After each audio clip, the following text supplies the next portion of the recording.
शम्भो नमो पार्वतीशायीशा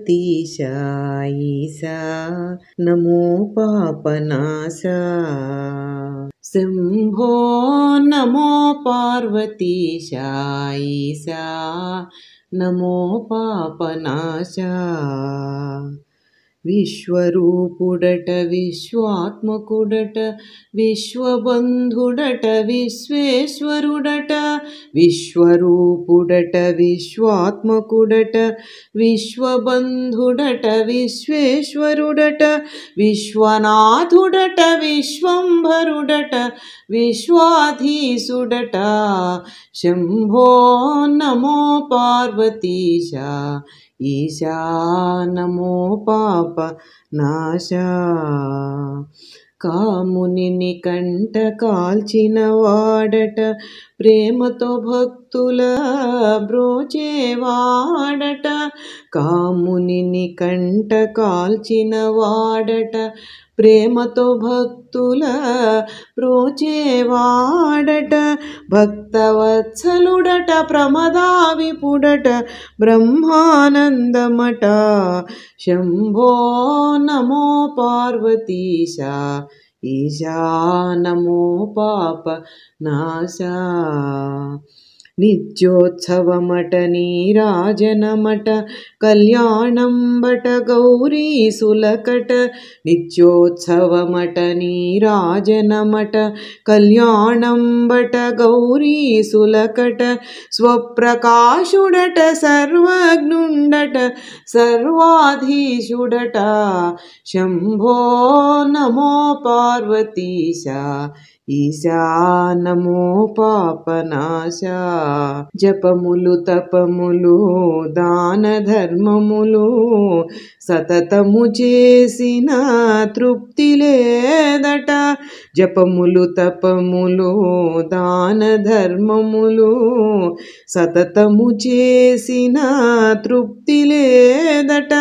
భక్తితో నొసగిన బిల్వదళమునకు బ్రహ్మానందమట। శంభో నమో పార్వతీశా ఈశా నమో పాపనాశా। శంభో నమో పార్వతీశా ఈశా నమో పాపనాశా। శ్రీ గురుభ్యో నమః, శ్రీమాత్రే నమః। ఈరోజు కార్తీక శుద్ధ షష్ఠి సుబ్రహ్మణ్యేశ్వర స్వామి యొక్క పూజను భక్తులందరూ కూడా చేసుకుంటూ ఉంటారు, ఆయన్ని ఆరాధిస్తూ ఉంటారు। తమిళనాడులో అయితే ఈరోజు స్కంద షష్ఠి అని ఉత్సవాలు బాగా చేస్తారు। అయితే మనకు తెలుగు వాళ్ళకి మార్గశిర మాసంలో స్కంద షష్ఠిని జరుపుకుంటాము। అయితే ఈరోజు ముఖ్యంగా సుబ్రహ్మణ్యేశ్వర స్వామికి ముఖ్యమైనటువంటి రోజు। ఈరోజు నువ్వులు బెల్లం కలిపినటువంటి మిశ్రమం అంటే చిమ్మిలిని దానం చేస్తే చాలా మంచిది। ఓం షణ్ముఖాయ నమః అని జపిస్తే సంతానాభివృద్ధి జ్ఞానసిద్ధి కలుగుతుంది। అయితే ఈరోజు అమ్మవారిని పూజించడం, అమ్మవారిని ఆరాధించడం చాలా మంచిది। నాగుల చవితి, జ్ఞాన పంచమి, అలాగే ఈ సుబ్రహ్మణ్య షష్ఠి 3 రోజులు కూడాను నాగజాతికి సంబంధించినటువంటి ఆరాధనకు సంబంధించినవి। ఎందుకని ఇలా అంటే కుండలిని శక్తి మనం చెప్పుకున్నట్లు ముందుగానే ఈ కుండలిని శక్తి జాగృతం కావాలి అని అమ్మవారి యొక్క ఆది పరాశక్తి యొక్క యోగాభ్యాసంతో అమ్మవారిని సాధన చేసి వాళ్ళు చేరుకుందాము అనుకున్నటువంటి వాళ్ళు ఈరోజు ఈ 3 రోజులు కూడాను చాలా ఎక్కువగా విశేషంగా ఆరాధిస్తారు। వాళ్ళు గురువులు చెప్పినట్లుగానే విని ఈ అభ్యాసం ద్వారా సమాధి స్థితి పొందడానికి ప్రయత్నిస్తూ ఉంటారు। వాళ్ళ సాధన బలం ఎక్కువ చేస్తూ అలాగే వాళ్ళకి ఎటువంటి ఆటంకాలు రాకుండా అమ్మవారు చూసుకుంటుంది। ఈ రోజున ఎర్రటి వస్త్రాన్ని దానం చేస్తే చాలా మంచిది। ఇక మనం కార్తీక పురాణంలోకి వద్దాము। ఈ 6వ అధ్యాయంలో వశిష్ఠ మహర్షి జనక మహారాజు గారికి చక్కగా కథలుగా చెప్తూ ఉంటే జనక మహారాజు గారు అంటున్నారు, ఓ మునిశ్రేష్ఠ, కార్తీక మాసంలో స్నానం తర్వాత చేయాల్సిన విధులు ఏమన్నా ఉన్నాయా? ఇంకా కూడా నాకు తెలుసుకోవాలని ఉంది, నాకు తెలిసేట్టుగా వివరంగా చెప్పండి అని అడిగినప్పుడు వశిష్ఠ మహర్షి అంటున్నారు, కార్తీక మాసం నెల రోజులు పరమేశ్వరుణ్ణి అలాగే దామోదరుణ్ణి పంచామృతాలతో అభిషేకించాలి. అనంతరం కస్తూరి కలిపిన మంచి గంధం నీటితో స్నానం చేయించాలి. ఇలా ఎవరైతే చేస్తారో వారికి అశ్వమేధ యాగం చేసినంత ఫలితం కలుగుతుంది. ఎవరైతే కార్తీక మాసం అంతా శివాలయాల్లో కానీ విష్ణాలయాల్లో కానీ దీపారాధన చేస్తారో వారికి కైవల్య ప్రాప్తి లభిస్తుంది. ఈ మాసంలో చేయాల్సిన విధుల్లో అత్యంత ప్రధానమైనది కార్తీక స్నానం, దీపారాధన, వనభోజనంతో పాటు వెలుగుతున్న దీపాన్ని దానంగా ఇవ్వడం. దీపాన్ని ఏ విధంగా దానం చేయాలంటే పైడి పత్తి తానే స్వయంగా తీసుకొని దాన్ని శుభ్రం చేసి వత్తులుగా చేయాలి. వరి పిండి కానీ గోధుమ పిండితో కానీ ప్రమిదను తయారు చేసి దానిలో వత్తులు ఉంచాలి. అలా వత్తులు వేసిన ప్రమిదలో ఆవు నెయ్యి పోసి దీపం వెలిగించాలి. అలా వెలుగుతున్న దీపపు ప్రమిదను ఒక సద్బ్రాహ్మణుడికి దానం చేయాలి. దానం ఇచ్చే సమయంలో శక్తి కొద్దీ దక్షిణ కూడా ఇవ్వాలి. ఈ ప్రకారంగా కార్తీక మాసం ప్రతిరోజు చేసి మాసం చివరి రోజున వెండితో ప్రమిదను బంగారంతో వత్తి చేయించి వెండి ప్రమిదలో బంగారపు వత్తిని ఉంచాలి. ఆ ప్రమిదను ఆవు నెయ్యితో నింపాలి. తరువాత ఇంతకు ముందు మాదిరిగానే పిండి ప్రమిదను కూడా చేసి అందులో ఆవు నెయ్యి పోసి దీపం వెలిగించి రెంటినీ కలిసి బ్రాహ్మణుడికి దానం చేయాలి. ఇలా ఎవరైతే చేస్తారో వారికి జీవించి ఉన్నంత వరకు సకల ఐశ్వర్యాలు సుఖశాంతులు కలుగుతాయి. అంచెల్లో మోక్షం కలుగుతుంది. దీపదానం చేసే సమయంలో ఈ క్రింది శ్లోకాన్ని చదువుకోవాలి. సర్వజ్ఞానప్రదం దివ్యం సర్వసంపత్ సుఖావహం దీపదానం ప్రదాస్యామి శాంతిరస్తు సదా మమ. ఈ శ్లోకం అర్థం ఏంటంటే అన్ని విధాల జ్ఞానం కలగజేసేది, సకల సంపదలు ఇచ్చేదైనా ఈ దీపాన్ని దానంగా ఇస్తున్నాను, నాకు శాంతి కలుగుగాక. ఇలా దీపాన్ని దానం చేసిన తర్వాత ఉన్నంతలో బ్రాహ్మణ సమారాధన చేయాలి. ఒకవేళ సమారాధన చేసే శక్తి లేదనుకోండి, 10 మందికి కానీ 5 మందికి కానీ లేదా 2 బ్రాహ్మణులకు కానీ భోజనం పెట్టి దక్షిణ తాంబూలాలతో సత్కరించాలి. ఈ విధంగా స్త్రీ పురుషుల్లో ఏ ఒక్కరు చేసినా సరే వాళ్ళకి విద్యాభివృద్ధి ఆయుష్ కలిగి సుఖంగా ఉంటారు. దీన్ని నిరూపించేటటువంటి ఇతిహాసం ఒకటి ఉంది అని చెప్పి వశిష్ఠ మహర్షి జనక మహారాజుతో చెప్పి ఆయన ఆ ఇతిహాసాన్ని కథని చెప్తున్నారు. పూర్వకాలంలో ద్రవిడ దేశంలో ఒక గ్రామంలో ఒక స్త్రీమూర్తి ఉండేది. ఆవిడకి పెళ్ళైన కొద్ది కాలానికే భర్త చనిపోయాడు. ఆవిడకి సంతానం లేదు, బంధువులు కూడా ఎక్కువ లేరు. ఏకాకిగా జీవనం సాగిస్తూ ఉండేది. దాంతో ఆమె ఇతరుల ఇళ్లలో దాసిగా పనిచేసి వారిళ్లలో పెట్టింది తిని వారిచ్చే ధనాన్ని వడ్డీకిచ్చి మరింత ధనం పోగు చేసింది. ఆ పని చేసే వాళ్ళ ఇళ్లలో యజమానులు ఇచ్చే వస్తువులు కానుకలు ఉంటాయి కదా, అవి దుకాణాల్లో అధిక ధరలకు అమ్మి సొమ్ము చేసుకునేది. తాను వడ్డీలకు ఇచ్చి సంపాదించిన ధనాన్ని మరింత చక్రవడ్డీలకు తిప్పుతూ ఉండేది.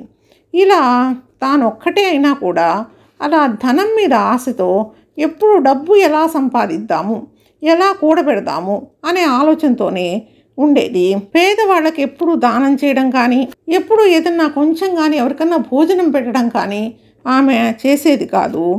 ఎవరైనా తీర్థయాత్రలకు కానీ క్షేత్రాలకు కానీ వెళుతూ ఉంటే వాళ్ళని చాలా అవహేళన చేసి మాట్లాడుతూ ఉండేది. ఎవరైనా దాన ధర్మాలు సంతర్పణలు చేస్తూ ఉంటే అటువంటివన్నీ చెయ్యకూడదు, అవి ఈ జన్మలో ఎందుకు పనికొస్తాయి అని వాదనకు దిగుతూ ఉండేది.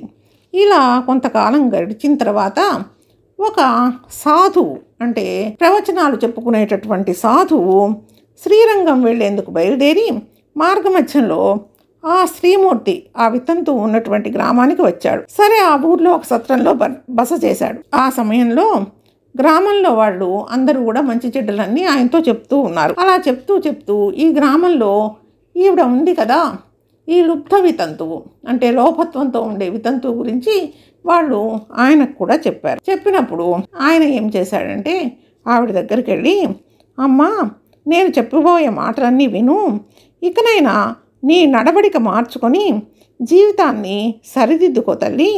నీకు కోపం వచ్చినా సరే నేను చెప్పడం మానను. ఈ శరీరాలన్నవి శాశ్వతం కావు, నీటి బుడగల్లాంటివి, ఏ క్షణంలో అయినా పేలిపోగలవు. ఎప్పుడు మృత్యువు వచ్చి మనల్ని తీసుకుపోతుందో ఎవరూ ఊహించలేరు. పంచభూతాలు, సప్తధాతువులతో ఈ శరీరం నిర్మించబడి ఉంది.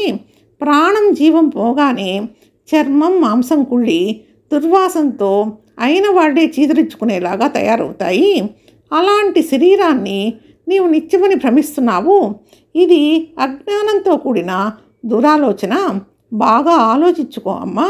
అంధకారంలో పడి కొట్టుకుంటున్నావు, నశిస్తున్నావు. కాబట్టి ఇతరులకు పెట్టక అన్యాయంగా కూడబెట్టిన ధనాన్ని ఇకనైనా కూడా పేదవాళ్లకు దానం చెయ్యి.